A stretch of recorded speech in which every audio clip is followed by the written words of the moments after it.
Salesforce Development Day 5. Today we are going to talk about the wrapper class and test classes. And then we'll have a homework and trial headings. The first thing which we are going to discuss today is wrapper class. Now wrapper class it's a similar to the object, but the object is created in Apex. You cannot see the object in Object Manager. Wrapper is something we are creating an object in the development only for the developer purpose. Only for the developer purpose, we are creating an object. So for that, we call it as a wrapper class. So similar to the custom object, but created in the code. In simple term, it's an object created in Apex. So this data lives only in code. That means whatever the wrapper class you are creating in the Apex, that's only present in the code. During the transaction, if you want to store certain data in some object, but we do not want to store it as a custom object, we need those details only for the developer purpose. We wanted to store in the custom object. In that case, rather than creating a custom object, create the wrapper class in the Apex and store the information, so that what will happen, it does not consume the database storage. Also custom object, unnecessary custom object, because that is no use of the user interface. It is just for developers, we can store those information. So by implementing the wrapper class, we can consume the database storage. Does not consume the database storage. It is a data structure or a abstract data type that can contain the different objects or a collection of objects as it is a member. It's a data structure or a abstract. So like what are the data can be accessed in the wrapper class, like a fields. What are the fields can be created in the wrapper class? You can create any primitive data, you can create any collection data type, or you can create a S object. S object, primitive, and collection. This type of a data can be created, data type fields can be created in the wrapper class. Take a notes of it, then we will implement one wrapper class.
Then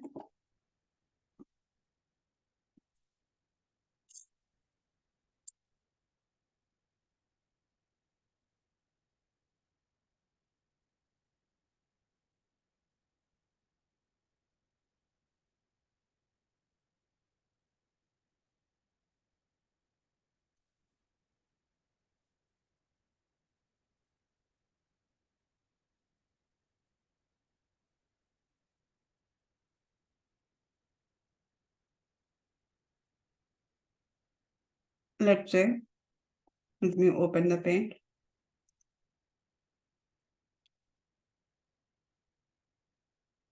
I'm going to implement a Visualforce page.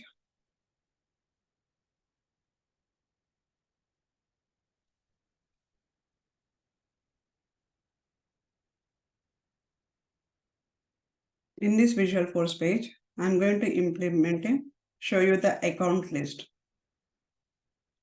This is account list.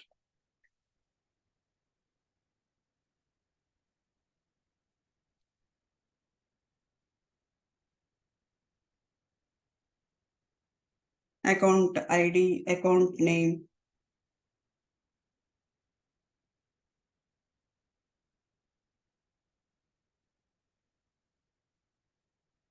and account rating. We have a different account rating. So these are the records I'm going to display here. No, here it is going to show you all the account records that are exist in the Salesforce. Line by line, it is going to show. Now, other table, we have in the Visualforce page, we have a other table. And this other table, what will happen is this is the account record, right? The other one is a contact records. We have a contact record. This is a contact record. This is a list of the accounts.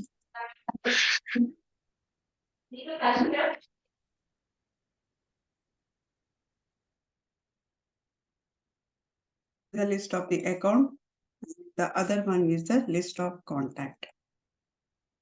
Now, based on the selection of account, like we are displaying the first account, second account, like a third account, multiple accounts, I'm displaying it here, right? Multiple accounts, I'm displaying it. Now, as soon as I have selected the one account here, as soon as I select one account, now for example, third account I have selected.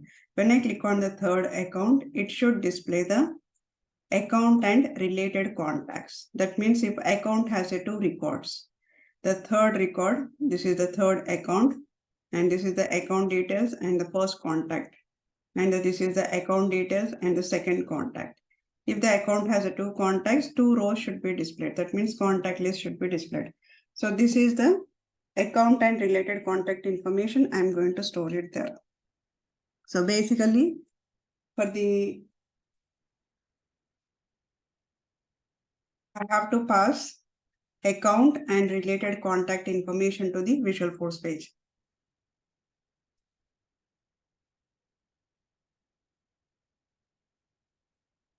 Then the Visualforce page is going to display the data. In order to provide that, I'm going to implement a Apex class here. In the Apex class, I'm going to implement a wrapper class. And there are two methods I'm going to implement. One is the getting a account details, and another one is displaying getting the contacts based on the selection of account. So this is what I'm going to implement in the Apex class.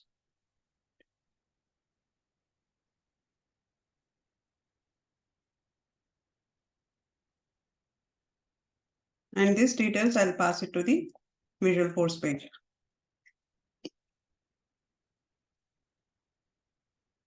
Yes, let's implement the Apex classes first.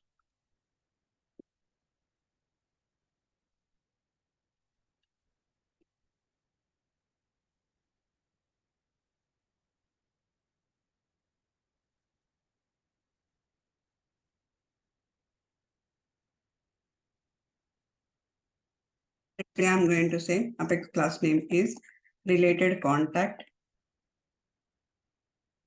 wrapper. I'm going to create a class related contact list. Let's say related contact list. Now in this related contact list, the first thing which I'm going to do is I'm going to create a wrapper class. Now I'll create a wrapper class. This is account wrapper class.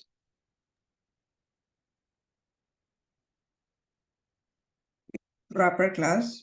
So basically this wrapper class contains the both standard Salesforce object account and there is a Boolean value. That means whenever we select an account, what is the selected account. So those details I'm going to capture in the wrapper class.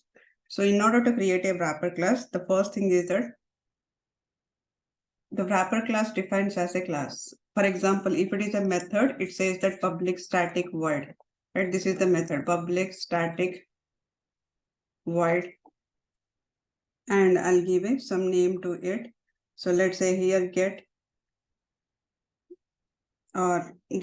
selected account. Get selected accounts. So this is the method. Whereas the wrapper class definition will be the declaration of the wrapper class is always similar like a class. That means I have a class on top of it. Within the class, again, I'm going to implement another class. And this class is account wrapper class. Account wrapper class. So if you have a class within there is a parent class, within that we have another class. That means that is a wrapper class. Now in this class, I'm going to create a constructor, public. Constructor will be always follows with the class name. What are the class name is there? That's exactly the same name of the constructor. Now, what are the details that I'm going to get it here? Now here I'm going to get the account information. What is the account details? So that means I need to declare public account. Let's say this is ACC. And we are going to get the information. In the wrapper, we will be writing the get and set. Get and set. So getting the information for the wrapper and setting up the details. And similarly, I'm going to use another variable here, which is let's say it is a Boolean variable. Public Boolean, let's say is selected. The selected value, selected record, selected account record, I'm going to pass it to the wrapper class. Is selected, and let's say here this is get and set. Getting the values and setting the values. Now this is finally done. Now whenever we are calling this class, whenever we are calling the wrapper class, we need to pass the account details. So whenever we pass the account details to this class should be able to handle. That means we need a constructor. That means on load of this class, constructor is going to capture the account details. That means it is expecting the parameter account. Now here I'm going to set ACC equal to, let's say whatever the data I'm getting it, I simply set it. And here I'm going to select it by default is selected equal to false. Click on save. So this is the wrapper class. Now once the wrapper class is done, then I'm going to get the details. Let's say here we wanted to get the information.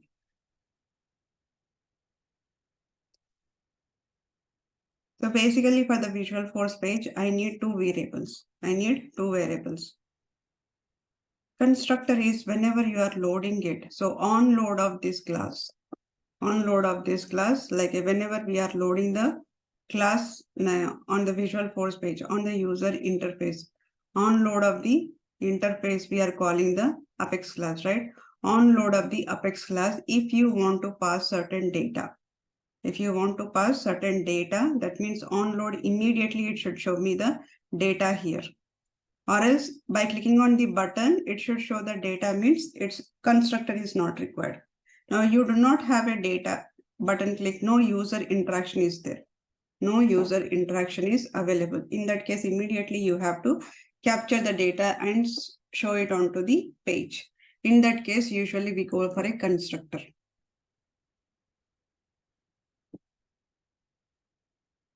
In simple terminology, constructor is nothing but, now on load of the page, if you want to pass any information on the page level, then we are going with the constructor. So I can say here,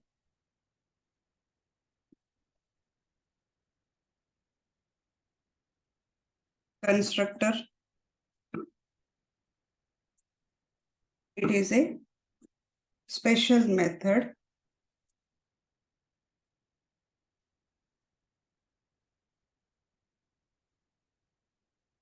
that is used to load the details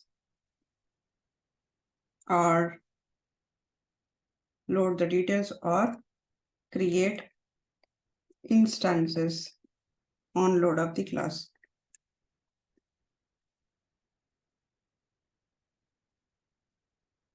Is called constructor. Initializing the values or creating the instances, getting the data and returning the values. So these are called as a constructor. So if you wanted to do this directly on the class level, you cannot pass the class level information. Now here, if you go here on the class level, can I pass the information at the class level, like a loading the data or initializing it or setting up the some values? Right, you wanted to set some query information. So if you wanted to do it on the class level, it is not possible at the class level. Class level, you cannot do anything. Now in that case, we will go for a constructor.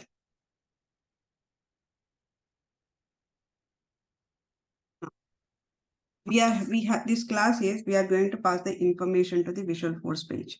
That means I need two details here, which I'm going to pass it to the Visualforce. One is a whatever the data is stored in the account wrapper, I'm going to send those information to the other system, as well as whatever the selected values are there. We have a selected records. We are displaying the all the records. Now, for example, I wanted to show the selected information. And for that purpose, I'm going to create here public list of the contact. Let's say this is a selected accounts list equal to new public, so new list of contact. And let's say it's not required new. Directly I will say here, this is data which is going to pass it to the Visualforce, get and set. Get and set. Now, when we are getting the data from here in the get accounts list, in the get account list,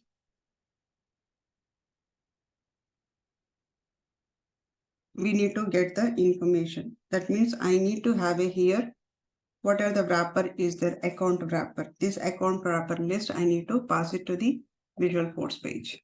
I'm going to create here public list of account wrapper. Account wrapper is similar like another custom object. I'll say here ACC wrapper get set.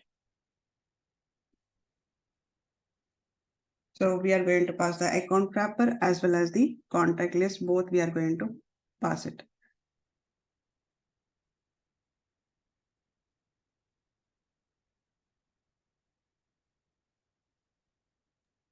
And here in one class, we can declare two classes like related contact list and account wrapper.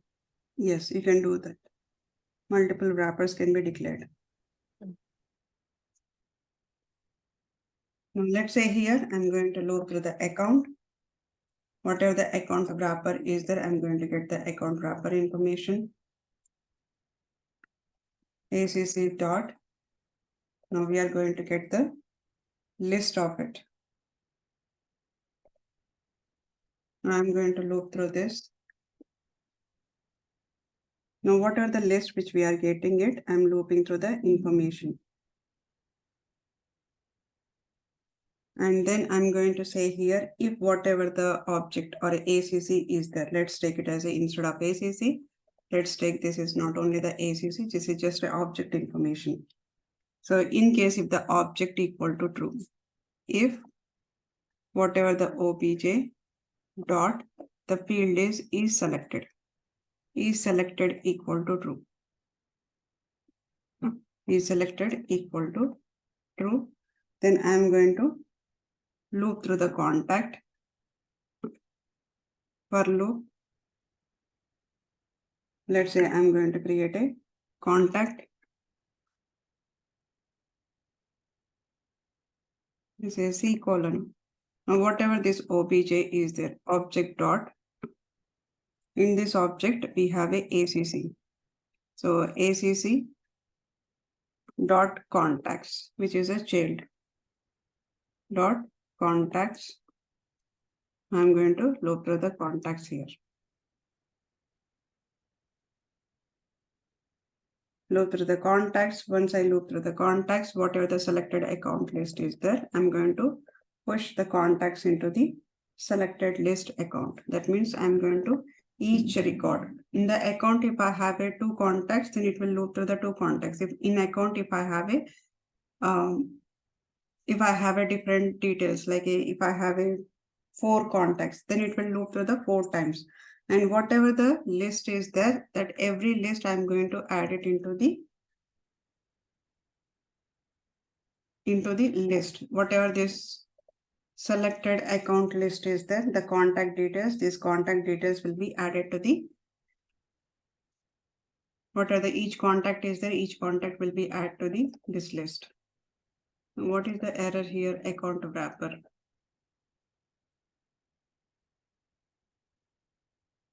Value ACC wrapper. It's there. Public static ACC wrapper is there.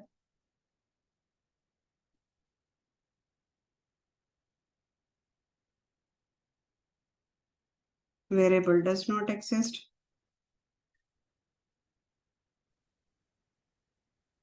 Public list, account wrapper, let's say ACC wrapper list.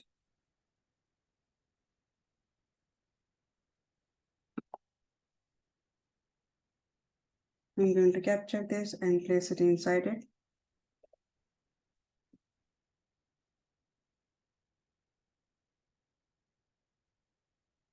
Why it is not able to access here? Public. No, it should be okay. It is a method. I have written the method. It should not be a static. Because if it is a static, you have to declare this as a also static. Public static list of the account wrapper, public static list of contact. So that is also has to be static. So I have removed the static here. So once we removed it, I'm able to store the information. Now account list, what are the account wrapper list is there? I'm getting the account wrapper list from the Visualforce page, and we are looping to the account wrapper.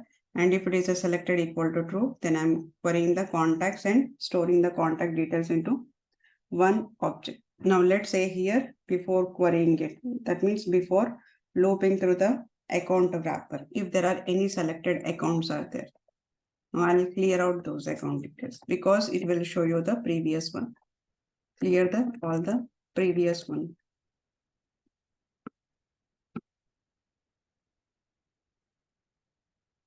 Now this is account, getting the account list. Similarly, I'll create another. Let's say here we have a one wrapper class. I'm going to create another wrapper class. Right now somebody asked a question, right? So can we create a multiple classes?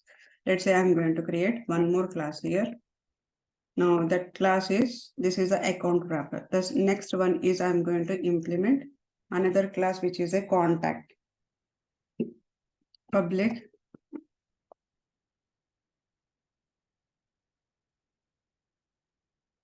contact wrapper also you can create it. Right, you can create multiple one. Let's say here I'm going to create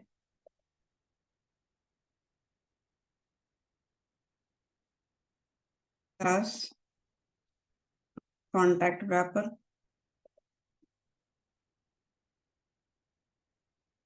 So inside this, so public class, I can create a contact wrapper. Contact wrapper, you can create it. Inside this, you can create another constructor. So this is also you can do it. So let's say here, I'm getting the contact information, public void, all this information we are getting it. Now I'll create another constructor of this related contact list. I'm going to create another constructor. Now in this constructor, as soon as the class is loaded, what I wanted to do is I wanted to query the details. Now otherwise account wrapper, how account wrapper will get the information. Now account wrapper has to have some list of the account details. In that case, what I'll do is I'll create another constructor which is this class level. Public related contact list. In this public related contact list, I'm going to implement another constructor here. Now this constructor, what I'm going to do is I'm going to loop through the accounts and related contact information. Let's say here, list of account.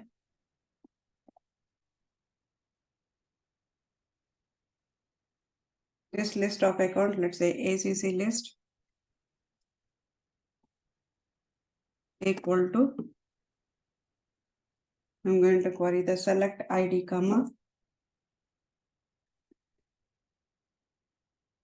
name comma, let's say type and industry.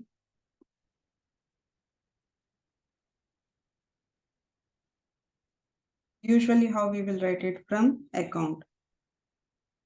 From account. Let's say if you want to give a limit instead of showing all the reports, now you can give the limit here 10. Now this is normal query of the account. But in case if you want a related list, contact details also you wanted. In that case, what you can do is you can simply write a inner query here, comma, inner query. Inside this inner query, I'm going to specify select name, comma, phone, comma, email. And then if you want to specify the account name in the contact, you can specify the account name, account.name from contact. So we have a inner query, which is a contact. And finally, you have a parent query from account, limit is 10. Limit is 10. Now each record, now I'm going to loop through each one of them.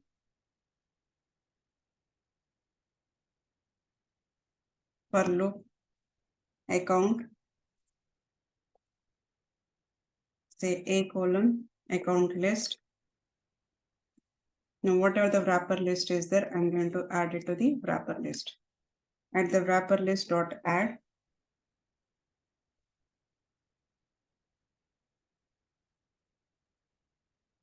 I'm going to add new account wrapper.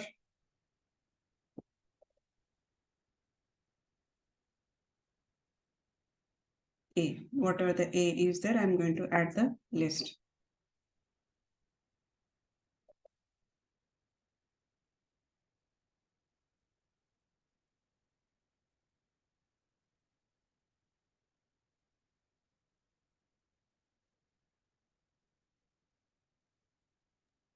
I think it should be account ID.name. Now let's put it here.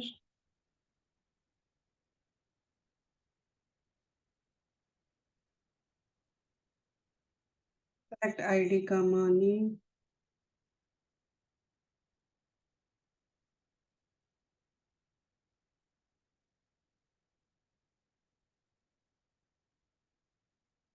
It should be a contacts because it is a relationship, right? It has to be a relationship. It has to be a contacts. So select ID comma name comma type industry comma phone number comma inner query is select name comma phone comma email account dot name from contacts. The object name will not be a same when you are writing the inner query. So when you are writing the inner query, your related object name has to be a child name, which is a contacts. So you cannot write the contact, it has to be a contacts. How can you identify that what is the child name? Now when you go to the relationship field, now let's see here. Let's go to the setup.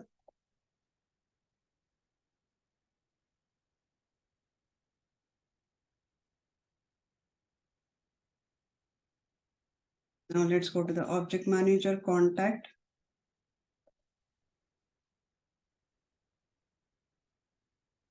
Click on these contacts and click on the fields and relationship. We have a account is a lookup field.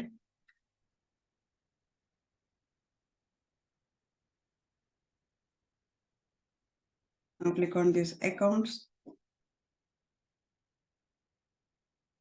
Here child relationship name is contacts. Child relationship name is contacts. So by using this name, you have to specify, take that name and specify the name here. Otherwise, everything is perfect. Now we are querying the data here and looping through the account list and storing into the account wrapper list. Account wrapper list. Now in this case, what we are doing is whatever the querying is, we are adding to the account wrapper list.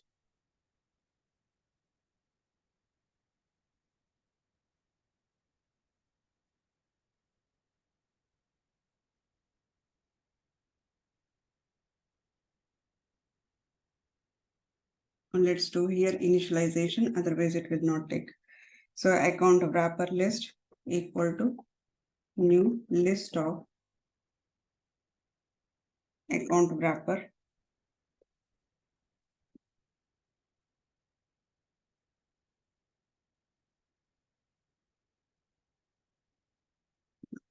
Done with, almost we are done with the Apex class. So I have created a constructor. On load of the constructor, we are querying the account details and storing into the wrapper class, which is called as a account wrapper. And this account wrapper we will be sending to the data, will be sending to the Visualforce page. Now, once it is stored into the Visualforce page, now whenever it is selected, account is selected. On the selection of account, we are looping through the, whatever the list is there, we are looping through that list, because user can select one selection, user can do the one selection of the account or two selection. Now I have a multiple accounts are there. When we have a multiple accounts, user can select 3 and 4, both can be selected. So in that case, it will hold the list of it. So when we hold the list of it, find out the list, get the list of it and select, check that whether it is a selected equal to true. If the selected equal to true, and get the contacts information from the what are the, we are storing it, like here we are querying the contacts information, right? So that contact information, we are getting it and storing into the selected account list. And this selected account list will be passing to the Visualforce page. Now let's click on a new and click on the Visualforce page. Now I'm going to create a Visualforce page. Let's say here, this is VF wrapper. It's already there. File, open resource, file, new, Visualforce page, VF, related contact, wrapper. Now, in this case, I'm going to specify the controller on the top level. Controller is, what are the custom controller name is there, the custom controller name, which is a related contact list. And within that, we'll have a Apex colon form.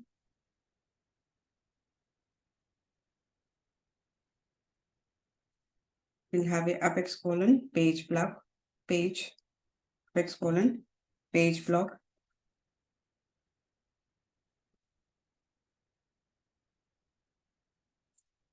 And let's say we are going to have a Apex page block section.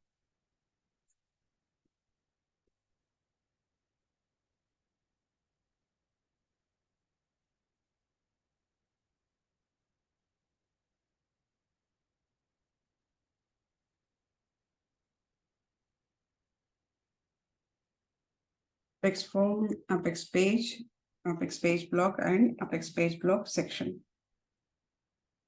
Now in this section, let's specify the title. Title equal to, let's say, all accounts information. All accounts, and then I'm going to specify the, let's say, let's take this collapsible equal to false, and the column I'm going to use the 2 column. Now here we are going to display the 2 columns. Only one, this is one and this is the second. 2 columns we are going to display. Now within the page block, I'm going to call the page block table. We are going to implement page block table, Apex colon, page block table, Apex colon, page block table. In this page block table, what is the list that I need initially to show the account information? First, I need to display the account list. So the account list is stored into the account wrap list. Now let's take that in the page block table. I'm going to pass value equal to curly braces exclamation, curly braces exclamation, and account wrapper list. Now let's give the name to it. Var equal to, let's say, ACC wrap. ACC wrap. Now, if you want to give a title, you can give a title on the table level also.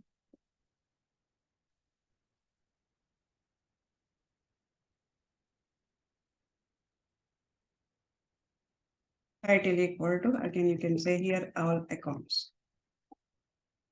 Now within the page block, we need to implement the apex column. Now these columns are, let's assume that I'm going to display the account name. Let's say value equal to ACC wrap,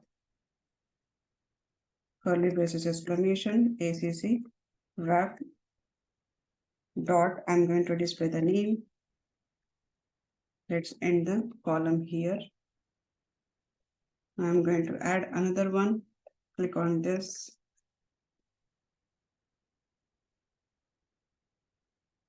Account name, industry,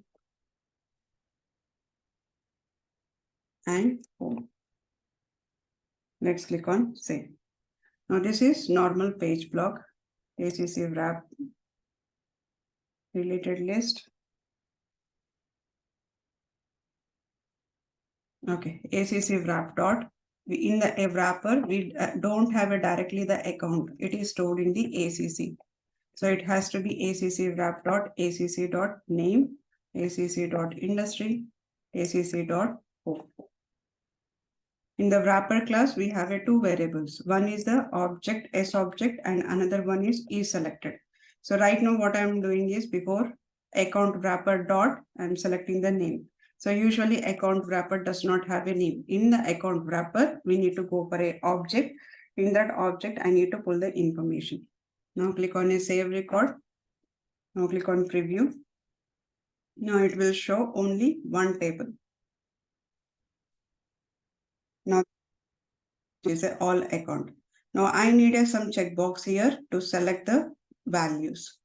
Let's say I'm going to select the values. But in order to select the values, I'm going to add another column here.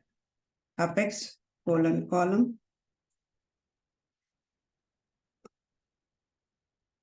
Inside this column, I'm going to add apex input checkbox. Input checkbox. Now in this input checkbox, value, whatever the based on the selection, whatever the selected value is there. Now that value, I'm going to pass it to the ACC wrapper. We have a is selected. So I'm going to say is selected ACC wrapper dot is selected. This selected value. Now let's refresh. Now I have a check boxes. Now I have a flexibility that I can check either one record or multiple record. Now I need a second table here to display the contact information based on the selection of account. I need a contact information. So what I'll do is I'll go to the Visualforce page. In the Visualforce page, we are going to implement another page block table. Apex page block table. In the page block table, let's say here value. Now this time we are going to get where is the related contact information. Related contact information is based on the selection of account. Based on the selection of account, we have to get the values. Let's say here curly braces exclamation selected account list, and we need to specify the variable equal to contact. And if you want to specify the title, you can specify the title here. Let's say title equal to related contact information. Let's say related contact.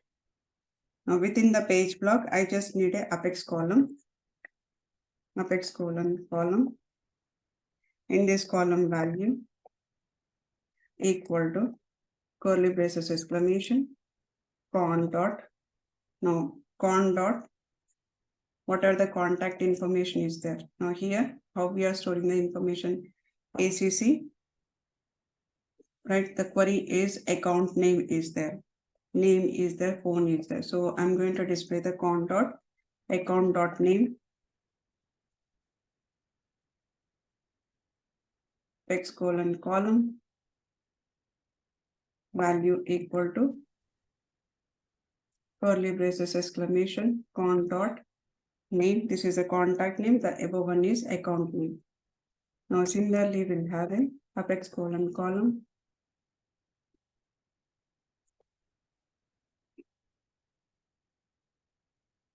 And I'm going to display the value.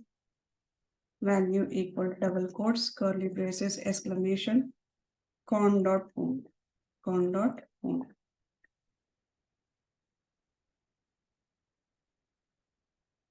The phone. If you want to add a by default, it will display the. Now here it is going to. Initially, it will be empty value. Initially, it will be empty. Now, for example, do I have any records in the Dell? Let's go to the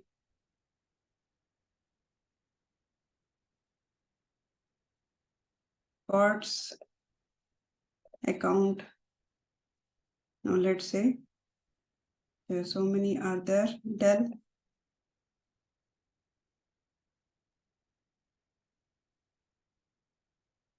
I might be having it. Now let's go ahead and check this. Dell, nothing is there. Audi is not there.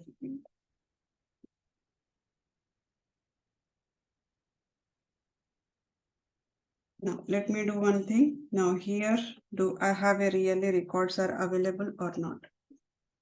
Now am I getting the records here? Selected ID, comma, name, limit 10, copy this. Query editor, execute. So we have a in Dell, Audi, we have a contact list is there. We are having the contact information per name, ID is there, and name. These all we have a contact list. So it should be displaying the values. Now what happened? Now here, account list is we are getting is correctly. Now, when we selected is selected equal to true. Is it getting the selected value true or not here? If it is getting the selected value, definitely it will store the information into the list. Now let's say here, I'm going to clear the first one and let's say system.debug. Let's debug this system.debug.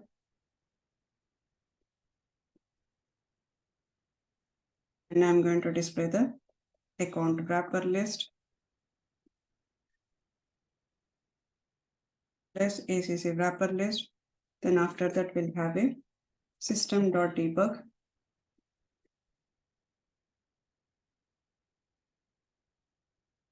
bj.is selected. Whether it is a true or not.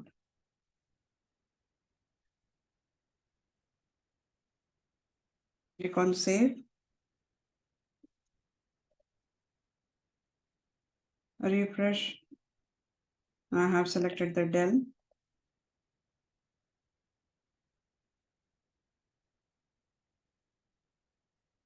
Now go to this, open this page. Click on the debug only. It's not available. Let's go to the next one.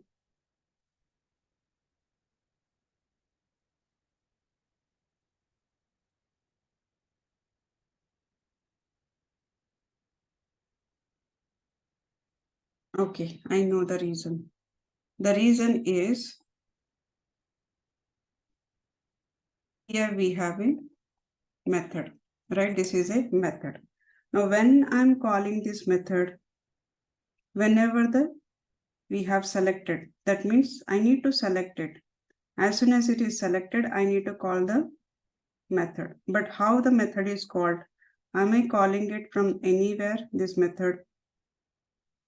Right, so this method has to be called from the Visualforce page. So I'm simply displaying the table. Now let's say here I'm going to add one more. Let's say I'm going to add a button. Apex colon page block button.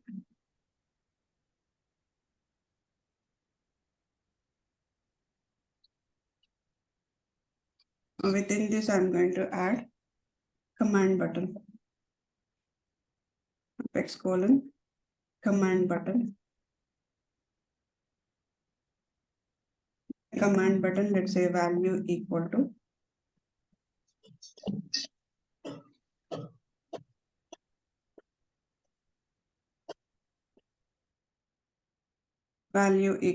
let's say show selected accounts or a show contacts.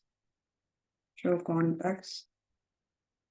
No, here I'm going to do the action. Action equal to, I'll call the method. Method is, what are the method is available? Get selected accounts. Call this action, curly braces exclamation. This is the action. Now you can add a rendered. So this is basically, it will refresh the page, re-render.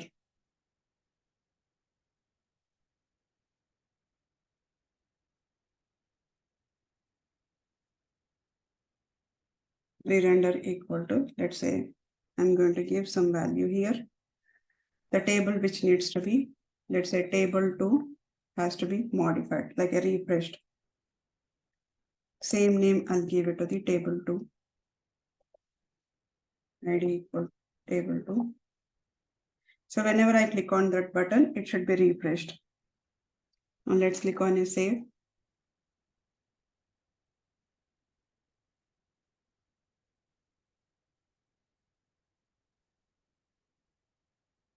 Where is the button? Did not save. Must be direct parent of. It has to be within the page block.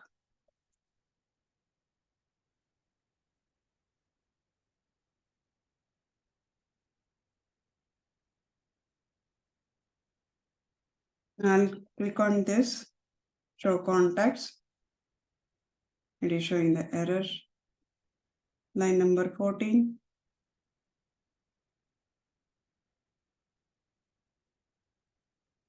With the line number 14.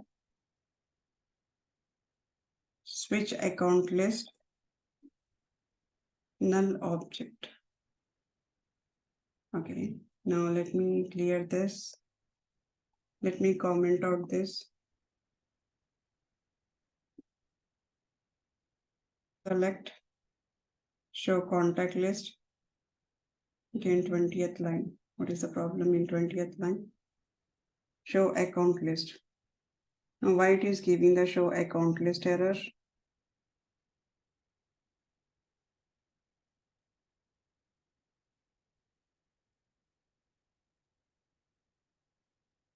Let me do one thing. Take a show account list here equal to new list of the contact.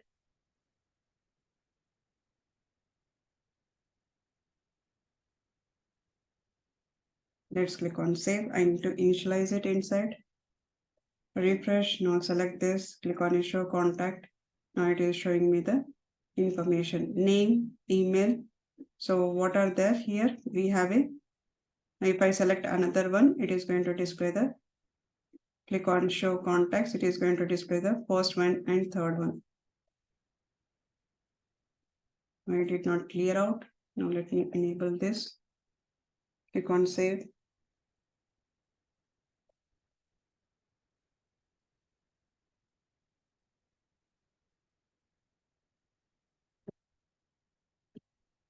Now in this we have a 4 records. The second one will have a 4 records. 4 contacts are available. So contacts are Gautami, David, and Chandu, Bhaskar, and Hari. Now here name is getting confused. Now if you want to change the name of the contact, let's say here, go to the developer console. Now in the Visualforce page,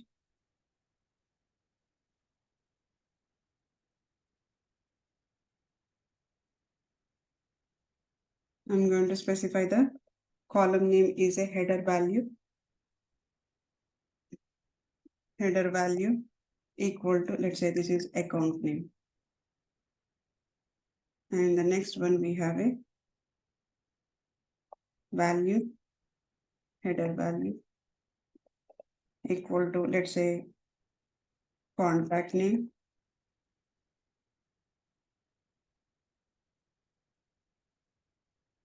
Next one is a phone. It is by default phone is displayed.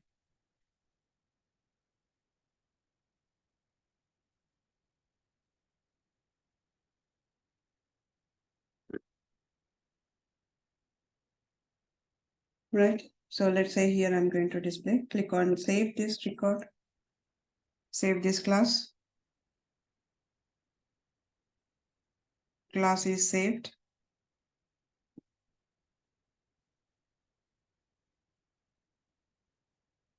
Click on refresh. Now, iterable, I'm clicking on this, show contacts, it says the account name, contact name, and this is the phone number. If I select this one, it is going to keep on adding. So this is for the Dell. And if I select other one, it is for the another iterable. Now, if I select another iterable, it is going to display if there are any records. If there are any records, it is going to display.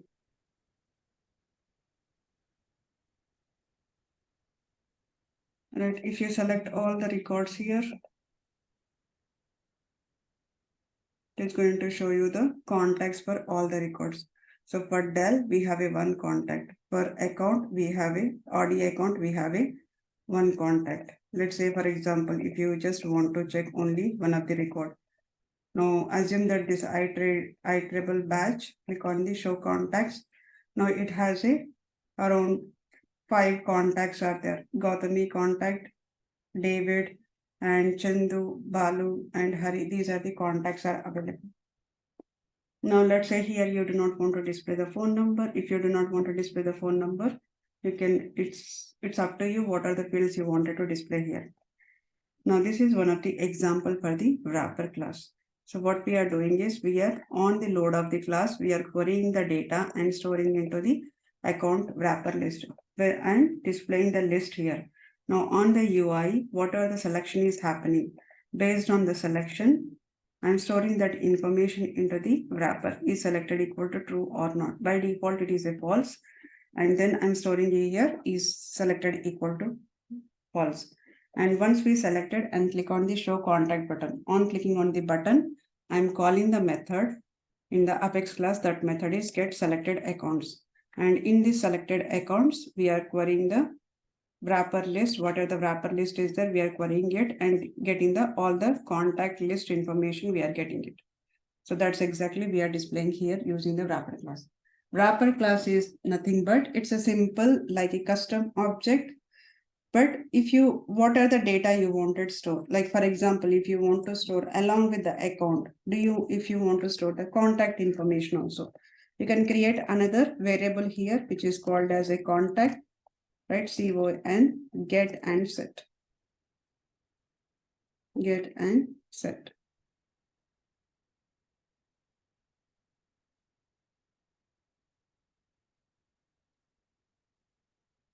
Right, you can store the here. Now here, whenever you create you declare a variable, you need to set the variable here. Now contact, public contact. Now here you need to get the contact information from the, somebody has to pass it to the wrapper. Now here along with the account, it has to be passed contact. Now let's say contact equal to C. Like this, you can store the multiple information. Public contact, CON, get, set, and then in the constructor, you are going to pass the contact information along with this contact list also. CON equal to C.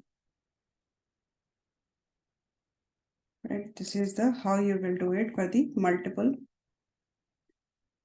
records.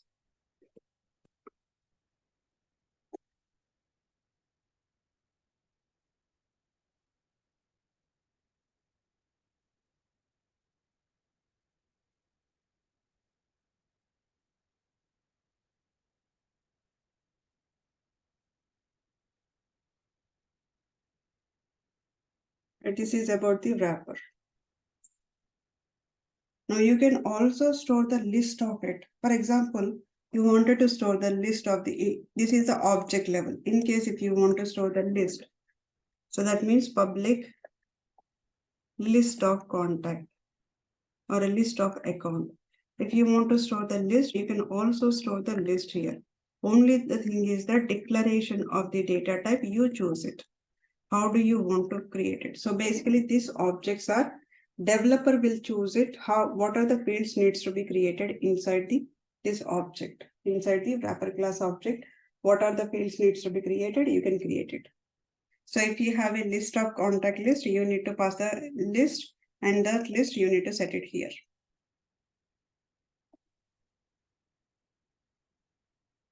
That's about the wrapper class. Now moving on to the test classes.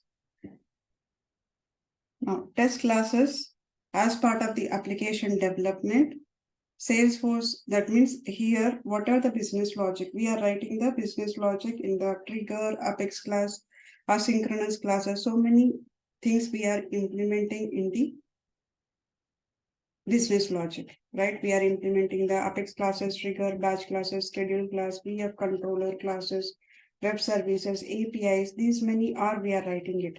Now, as part of the application, we are implementing the lot of development. We are implementing the lot of development we are implementing.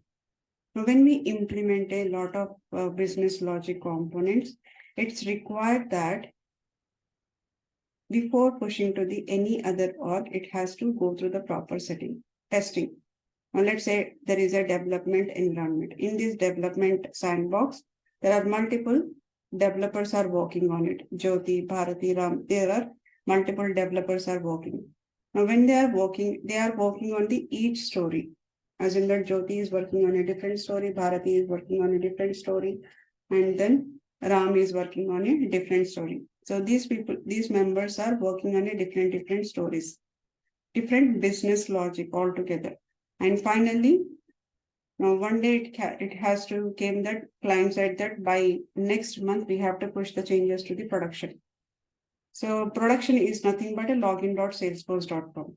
When we decided that after 1 month we have to push it to the production, the developers has to first give it to the testing team. That means whatever they have implemented in the developer sandbox, they have to push it to the QA org, which is as in that developer pro sandbox. Now in the this is internal testing. QA has to test the changes. Now whenever they are testing it here, now before testing it, first of all, developer has to make sure that whatever the code they have written, they should test it themselves. Before giving to the QA, developer has to do the unit testing. Unit testing can be done in multiple ways. One of the way in Salesforce is doing the unit testing is writing the test classes. Writing the test classes. In the test class, you need to write a positive scenario, negative scenario.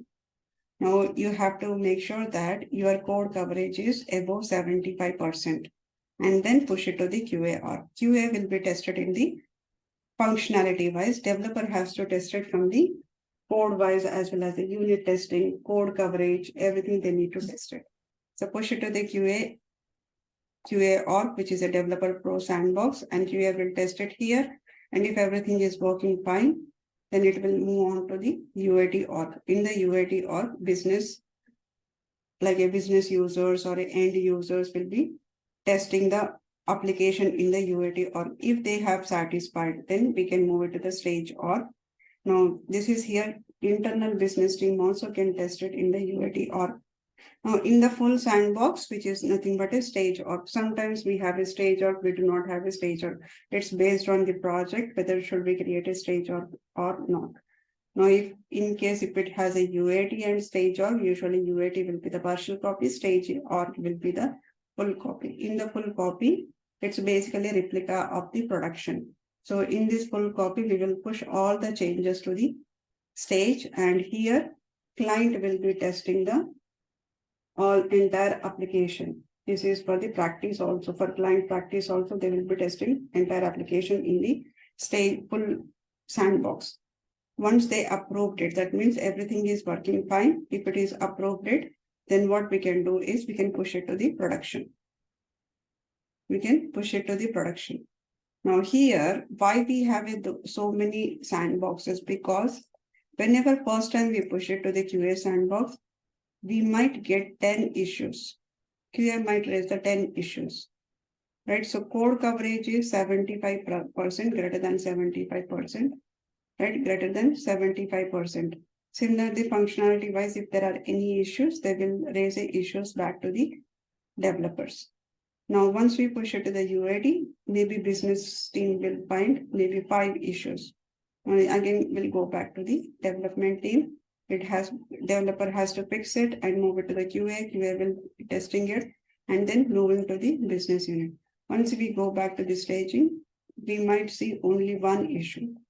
So the reason for we have a multiple sandboxes is just to make sure when we reach the production, we have a perfect 100% working application. There are no issues because after pushing to the production, we cannot make any changes to the code level. That's the reason we wanted to make sure that code, everything is working fine, at least at the high level, working fine on the complete application. If the clients are satisfied here, then only we will move to the production. In the production, nobody wants to see any issues that are raised by the client. This is the flow.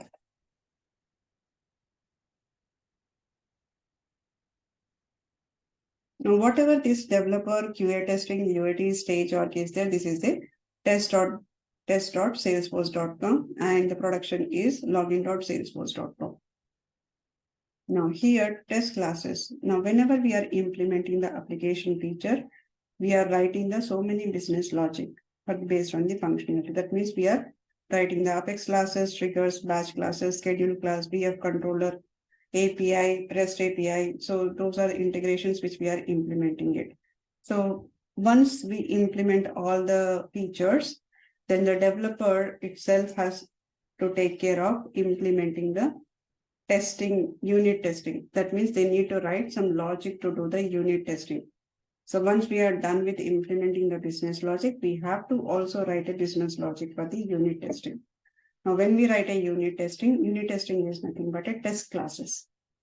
Testing the feature, whatever the developer has implemented in order to work the application, whatever the logic that they have implemented. For that logic, we have to make sure that we need to write the unit testing classes. Unit test classes, which is called as a test classes. It is mandatory in the Salesforce to write a test classes for a single application, for single class. Even it is a small class or a huge class, doesn't make any sense. But whether it is a small or a huge class, whether it is a small or a huge, you have to implement a test class. If you are creating the class means you need to write a test class immediately. Now, when we are deploying the code to the production or a server or maybe sandboxes, we have to make sure that it is reaching to the 75% of the code quality. Else, when you are pushing to the production, it will not accepted by the Salesforce. It has to be there above 75%. If it reach 80%, if your code coverage is 80%, when we are pushing the data, when we are pushing the code to the production, now Salesforce also does the code testing. Now, when Salesforce does the code testing, if it is less than 75%, it says that we cannot move this code to the production because it has a less test cases or less percentage, less code coverage. That's the reason we cannot move to the production. So it is very important to write a test classes in the real time. So by using the test classes, we can maintain the code quality, code coverage, so that it should not impact on the cloud. We have already seen. So whether it is a sandbox to production or sandbox to sandbox, wherever you are moving, if you are moving from one place to another place, you need to have a test classes. It doesn't matter. The targeted system is a targeted source is a sandbox or a production. If it is a sandbox also, we need a 75% code coverage. For the configuration pieces, like creating the workflows and validation rules, formula fields, for that, we do not need any kind of a test classes. Only for the code level. When we are implementing a business logic, only for that, we need a test classes. So before moving the code, we have to estimate the organization code. Like you need to create setup, build, develop, and click on the Apex classes link and click on the estimate the organization code coverage. So before you push any changes to the deploy to the another org, first you check here, estimate the organization code coverage. That will give the clarity. Does it overall 75% or like overall it is crossing the 75? Like each class is a 75%. Is there any classes missing the less than 75%? Now let's go here, setup. Search for Apex classes. Click on these Apex classes.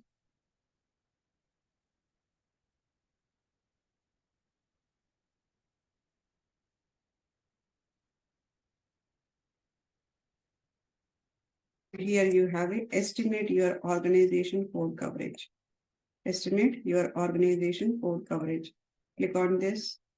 It says that current code coverage is 0%. Your overall code coverage is currently 0%. To deploy the code to production, you must have at least 75%. At least 75% should be there. That will give the clarity whether I can push it to the another org or not. If that estimate the organization code coverage says that it is above the 75%, we can move the changes to the production. Whenever we are moving the code from sandbox to another sandbox, code coverage is not required. But it is, when I say not required, it is nowadays it is also mandatory from the sandbox to sandbox. We have to maintain the 75% must.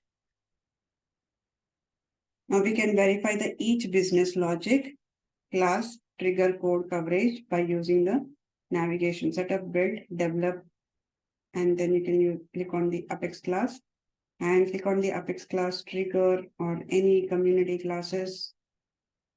And then you can see the code coverage. For example, here we are in the class. Now in this class, now let's say here I'm going to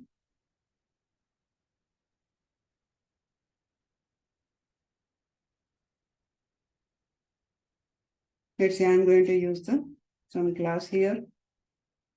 Now let's say lead helper class. So in the lead helper class, when you open the class, it will give you the code coverage. How many lines of code is there here and what is the code coverage? The code coverage is 0%. So that is it will give whether it is a 20% or 0%. For each business logic class, we have to prepare the separate test classes. And to view the code coverage at one place, now if you want to review the code coverage in the developer console and in the one place, if you want to give the code coverage in the one place, go to the developer console, click on the test tab and view the code coverage of all the Apex classes trigger at one place from the tabular format. So this is the one. Now if you go to the developer console, in the developer console, click on this test. So when you click on this test, here you have a overall code coverage. What is the code coverage and how many lines of code is there and how many lines are covered in the test cases? What are the test scenarios that we have written? How many lines it is covered?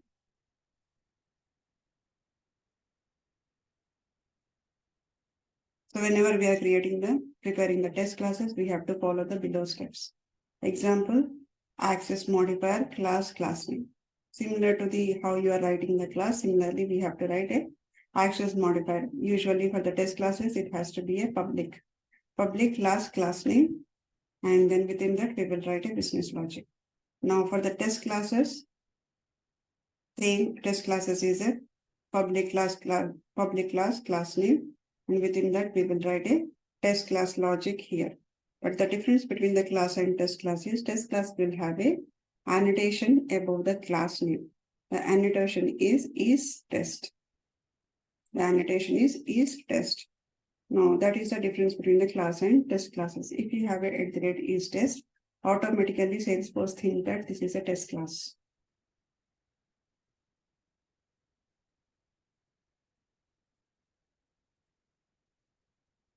Test classes, we have to follow the naming convention for the standard.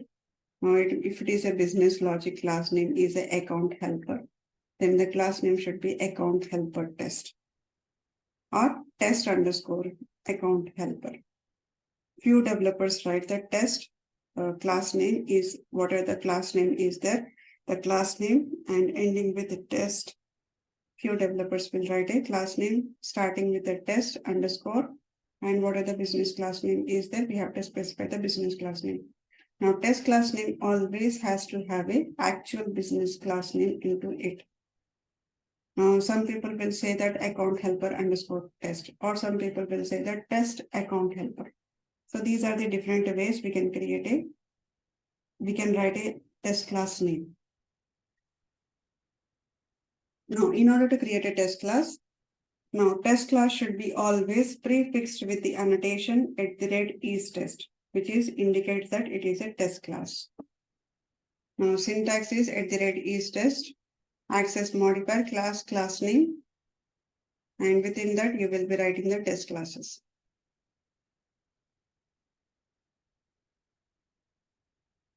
Right, so you will be writing the test classes like multiple.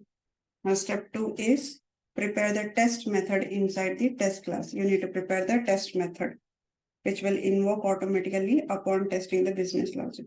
Now, this test method has to be a static method, and test method does not return any values. So, return type should be always void. And in the test method should always define using the test method. And we can invoke the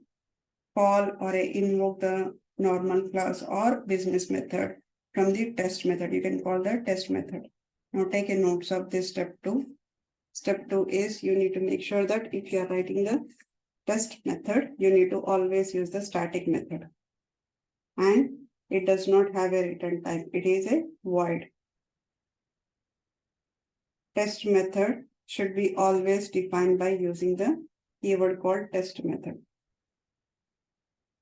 And whenever we are calling the Apex class or anything, you can call the Apex class or invoke the Apex class or business method.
Done, taking the notes.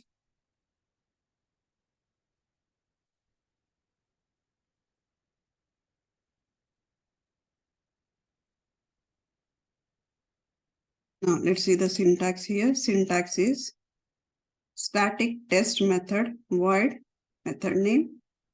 And then within this, you can write the testing code. And example for this is @istest and public class name and static method void test account logic. Test account logic, that is the static method. Within that, we will be writing the class. Whatever the code is there, we will be writing the test class code. We will be writing inside the test method. Now, step 3 is finally you need to invoke the test class or run the test class. So standard navigation is, in order to run the test classes, is you have to open the test classes, click on the run test button. Or else you can do it from the standard navigation from the develop start, right? So setup, build, develop, you need to click on the test class name Apex test execution. You can also click on the Apex test execution. Now here, if you go to the setup and let's say Apex classes, in this Apex classes, now you have a run all tests. You click on run all test. Now it will go to the Apex test execution. Now here select what are the test classes you wanted to select it, you can select it. Right now we do not have any test classes, so that's the reason it is not showing. It's not showing any classes name. But you can also do it from the standard navigation. From the developer console, you can create a test class, write the code inside the test class and save the code and click on the run test. Let's say one of the program here. I'm just going to implement a simple program, mathematical operation. So let me write first a normal class.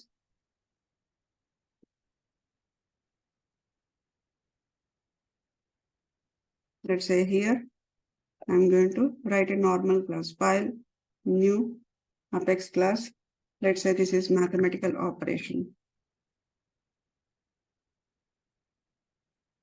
Now for this mathematical operation, I'll simply implement a very basic structure of the Apex class. Now this is normal Apex class public. I'm going to use the static void. Let's say this is addition of the addition method. Let's say add method. And in this method, we are going to pass. Let's assume that 3 variables I'm going to pass it, integer x and integer y and integer.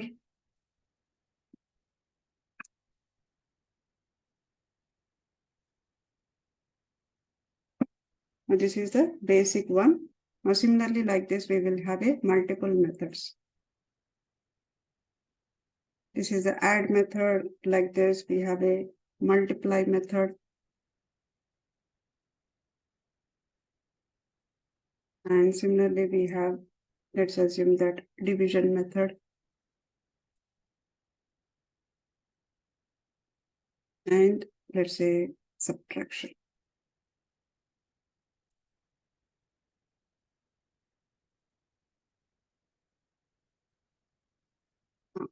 In this case, we are going to,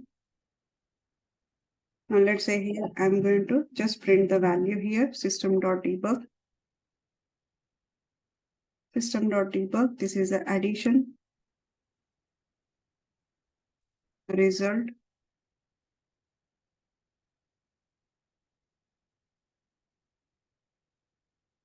so what are the value that I'm getting it? I'm going to add it, x plus y plus z. Similarly, for the multiplication, I'm going to add the multiplication. For the multiplication, I'm going to get only the 2 values.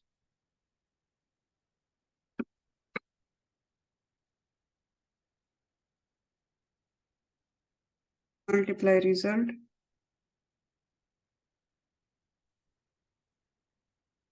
By y. And then I'm going to add division. For the division also, I'm going to take only 2 values. Let's say here, this is a division.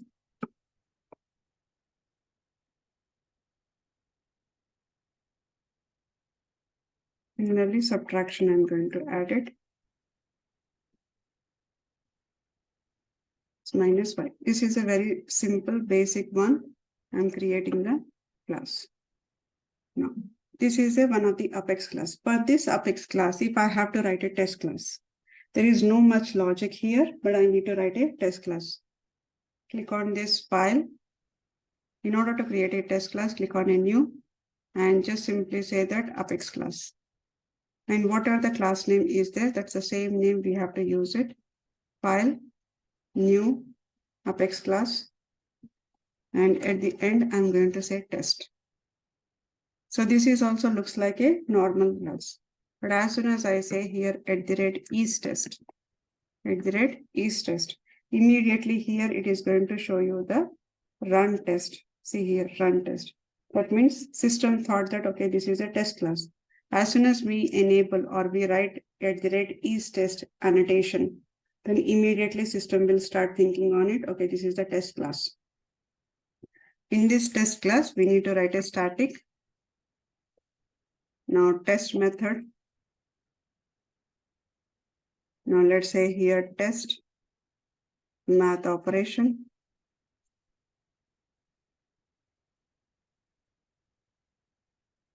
test math operation. Now, inside this, we need to invoke the classes.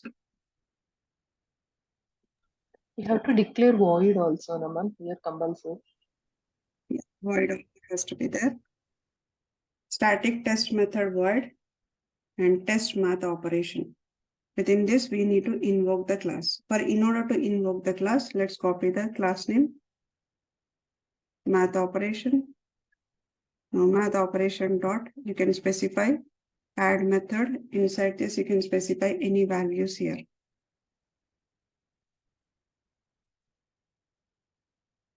Write some values, I'm specifying it. Similarly, math operation dot division.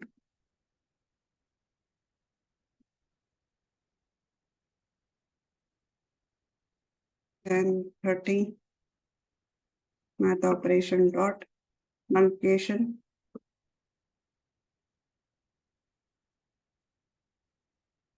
Multiplication and then math operation dot subtraction.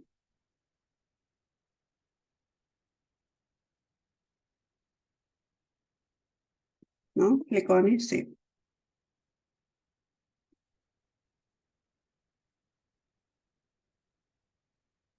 Now, if you go to the test class, the math operation, let's look for here. Now here we have a 4 lines of class. There is a 4 lines. Just we have written the 4 lines of code. Now for these 4 lines of code, we are writing the test class, which is called as a math operation test. Test classes cannot be visible here. Here only the Apex classes will be visible. Initially the percentage is 0%. Now if I click on this run test and it is running the test class and test class is completed, you can see in the test tab button, open this, it will say that what it is completed, test math operation test is completed. Now if you go and check math operation test, it says 100%. Percentage is 100%. Now if you go to the class and click on this code coverage, if you click on this code coverage, it is going to say that what is the code coverage percentage? It's a 100% is there. 100% we have. So you can identify from the test below tab, you can identify that whether it is a, whatever we ran the test classes, whether it is a ran perfectly or not. That means whether it is executed perfectly or not. Now, in case if there are any errors while executing it, in case if there are any errors, what will happen is instead of the right mark, it will show the cross mark, as well as it will give you the information. What is the reason for failure? So if it is anything is failed, failure will be 1 and it will give you the information.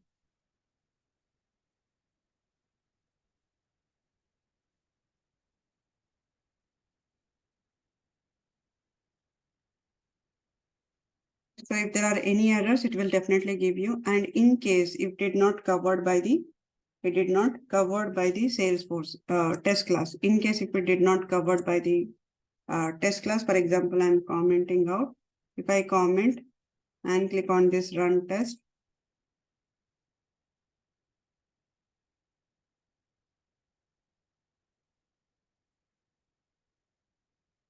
and it is completed. Now it is going to go and click on this code coverage. Now, in case if it is not covered, you will be able to identify which one is not covered. Right now, the code coverage is 75%. Before it was 100%. Right now, the code coverage is 75%.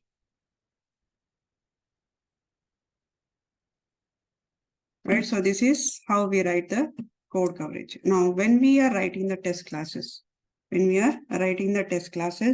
it has to be very important in the test classes. We need to specify test.startTest, test.startTest, and then you need to specify the test.stopTest, test.startTest and test.stopTest. So basically start test method, whatever the start test is there, this start test method, it will tell the system that it is your code is actually started beginning to use it. That means the code is started from here, the actual execution or the code, the point of test code is actual execution starts from here. Now stop test is nothing but, now that means we are stopping the test class execution at this point.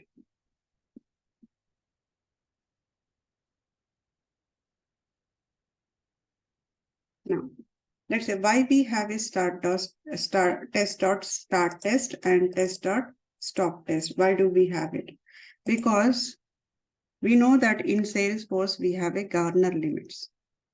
We have a governor limits. For everything we have a limits. For everything we have a limits.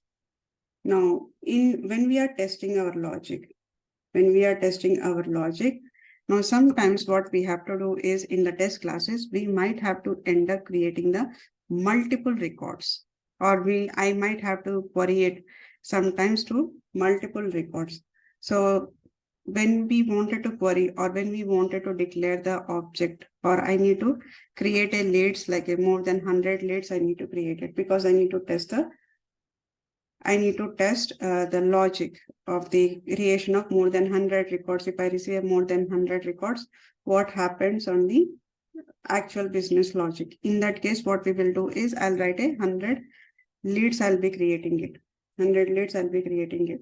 So in this case, what will happen? Now it is going to, if I return 200 leads, it will definitely cross the SOCL query limitations as well as the DML governor limits also, it will cross the limits. So basically at the bottom line is the use of the start test and stop test is in order to reset the governor limits, in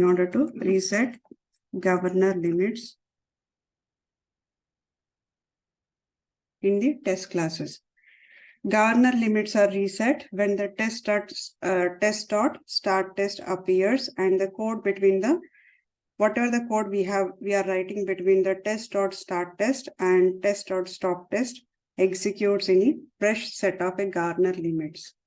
Whatever the logic we write it here, everything will go into the completely new set of a governor limits, like a context will change it.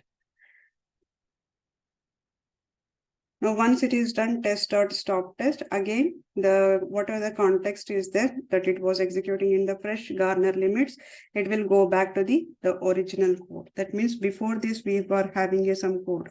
And after that, test.stop test also, we have some code.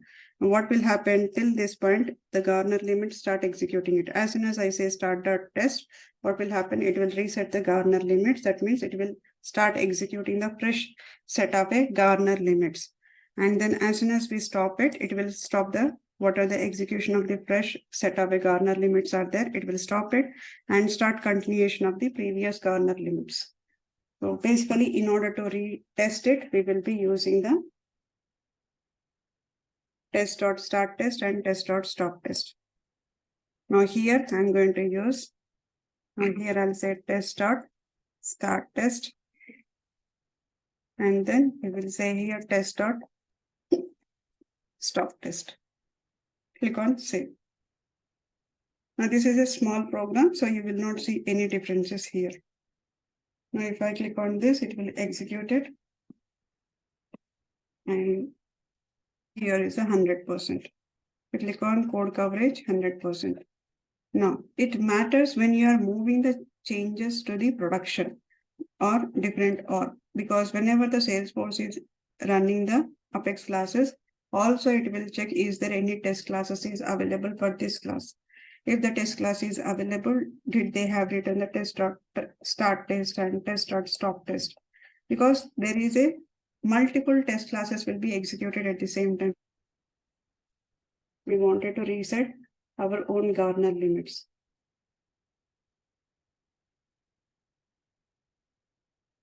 Now, similarly, we have something called, now whatever the output is there, there is some output we are getting it, right? So add method, what are the logic that we have implemented? It's a void. Okay, fine. If it is a void, then we'll not have any return type. Now, in case if there is any return type, if you wanted to cross verify, you can cross verify the data. That means right now, whatever the logic that we have implemented, it is a void. So void does not have any return type. Let's say I'm going to take one example. Now, same example I'm going to take here. And let's say here, public,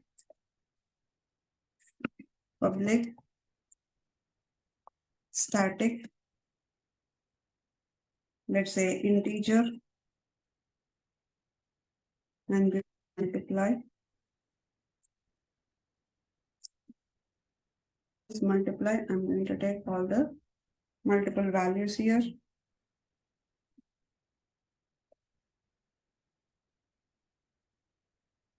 I'm going to return. Instead of a debug, I'll say here return. Return. Whatever the multiplication value is, the x multiplied by y multiplied by z. So this is one of the method where it is returning the data type. Now I wanted to call this method. In order to call this method, I'll go here to the test class. I'll say math operation.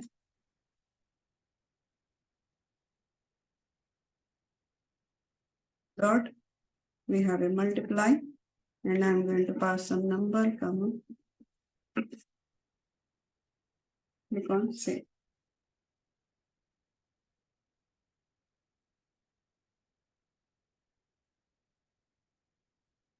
Con execute. Let's say here run test.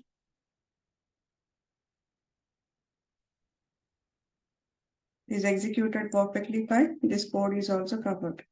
Now, this scenario, in this scenario, we have to cross verify. Let's say here I'm going to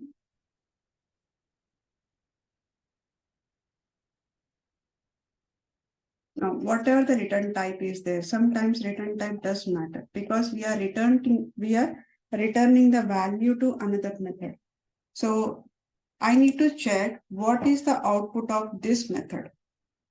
I need to check what is the output of this method. Let's say I have a value here 10, 45, and 10. So which is almost equal to 4,500. Now, this is, I wanted to see what is the return type. That means in the test class also, the return types matter. In the test class, I need to check what is the return type that it is giving, whether it is matching with my condition or whether it is matching with whatever I'm thinking on it. Is it giving me the exact value or is it giving me the incorrect value? In that case, how can we check it? In the Salesforce, we have something called system.assert.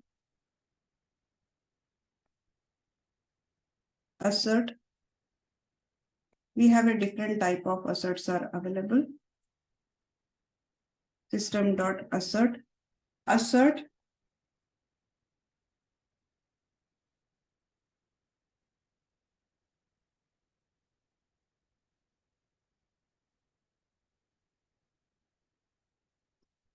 assert, it's a simple Boolean condition. Assert equals to, assert not equals to. Assert equals to is nothing but whatever the expected value is there, is the expected value is same as the actual value.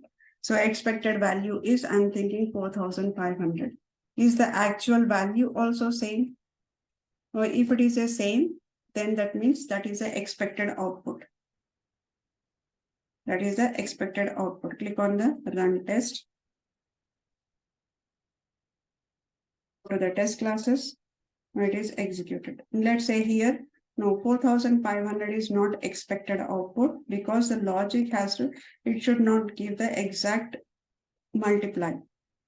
It should not be equal to, it should not be equal to 4,500. That is the expected from me. So similarly, like for example, the scenario in the real time is I'm creating the multiple account records. The expectation is it should be creating the only 2 records, but it is created the 3 records. So you can check how many size of the records it is created at the end of the method. So you can cross check if it is written in the list of the contacts or list of the account.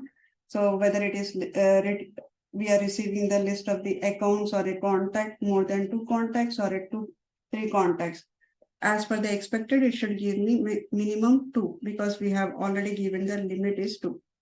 Now those kind of a criteria, we will check it and click on here, run execute, not equal to. So this is not true. Not equal to 4,000. No, I did not save this. So not equal to 4,500. That means whatever the expected one is there, actual one, both should not be same. So expected one should not be equal to actual one.